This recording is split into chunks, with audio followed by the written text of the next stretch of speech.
ऋषि sir और गौतम ने राहत की सांस ली जब उन्होंने देखा कि पायल ठीक है। ये स्टूडेंट अपनी लिमिट जानता है।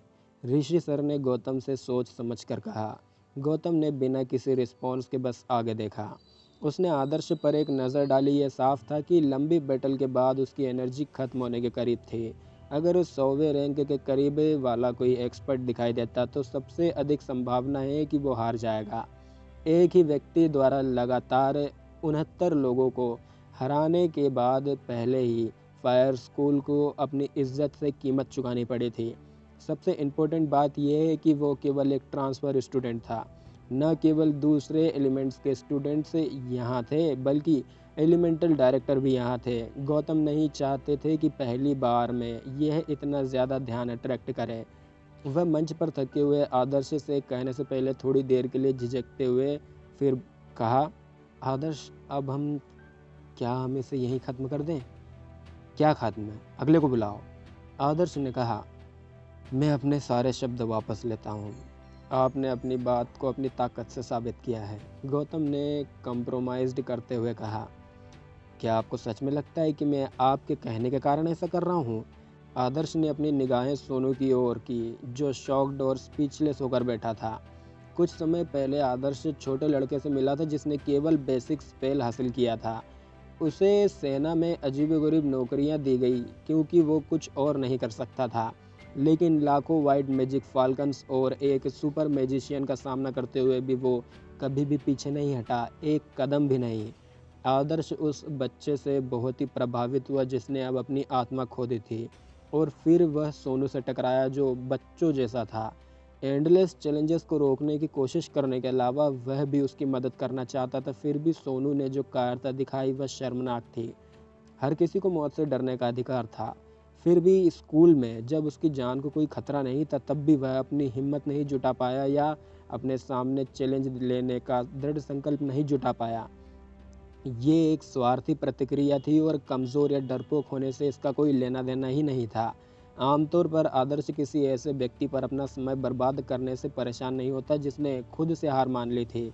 लेकिन जब उसने उस लड़के द्वारा किए गए बलिदान को याद किया तो उसे अचानक सोनू पर गुस्सा आ गया। आदर्श फायर स्कूल को शर्मसार करने की कोशिश नहीं कर रहा था, वो तो एक्चुअली सोनू को शर्मसार करने की कोशिश कर रहा था। तुमने अपने फायर और लाइटनिंग एलिमेंट से बहुत ज़्यादा एनर्जी को यूज़ कर लिया है। तुम बाकी चैलेंजर्स का सामना कैसे करोगे? गौतम ने कहा। बकवास बंद करो, जल्दी करो और अगले को बुलाओ। आदर्श ने अधीरता से कहा। अगर कोई सेंटेंस आदर्श की सिचुएशन का वर्णन कर सकता तो ये यह निश्चित रूप से था, आपको अपने द्वारा किए गए घमंड को पूरा करना होगा, भले ही इसका मतलब अपने घुटनों पर लड़ना हो। मैंने तुम्हें मौका दिया था। नेक्स्ट 111वें रैंक पर अभय। गौतम ने अगले चैलेंजर का नाम अनाउंस किया।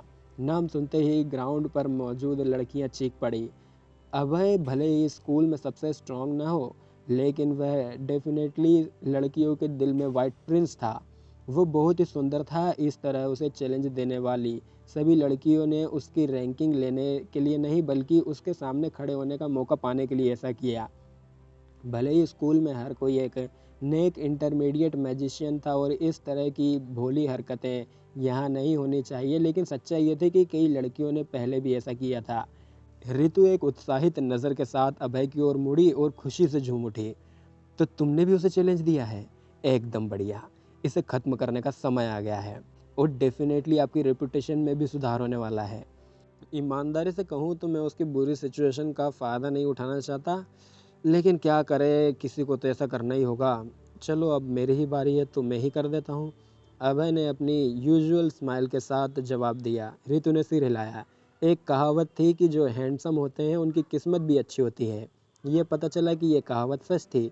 वो डीमन किंग जिसने लगातार 69 स्टूडेंट्स को हराया एक हैंडसम प्रिंसेस से हारने वाला था। ये थी हैप्पी एंडिंग।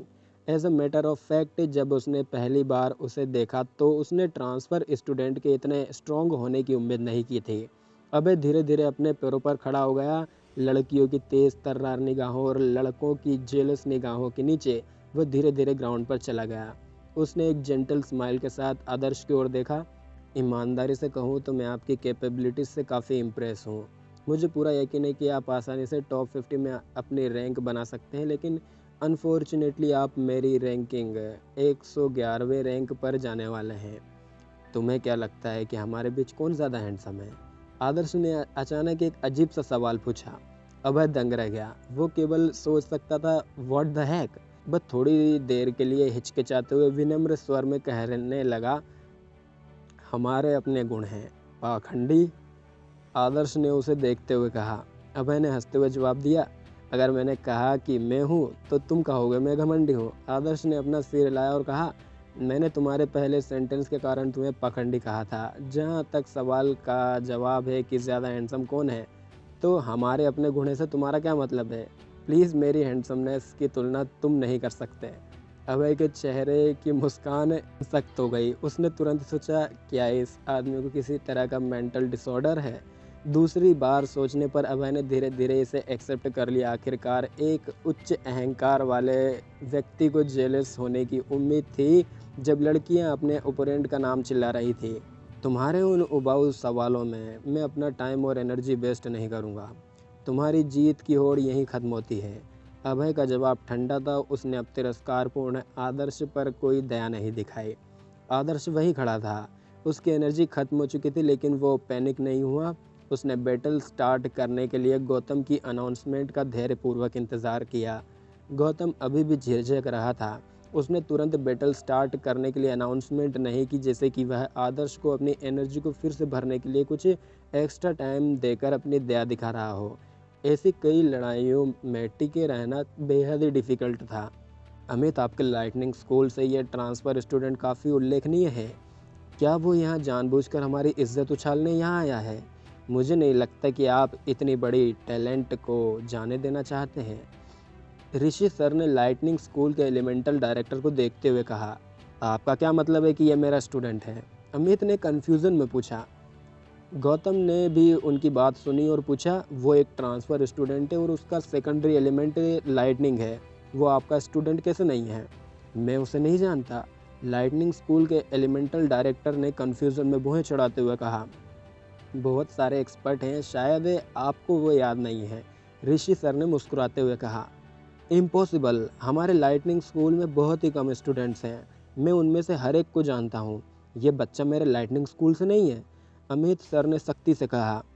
ऋषि सर और गौतम चकित रह गए। उन्होंने एक दूसरे के साथ नज़रों का आदान प्रदान किया।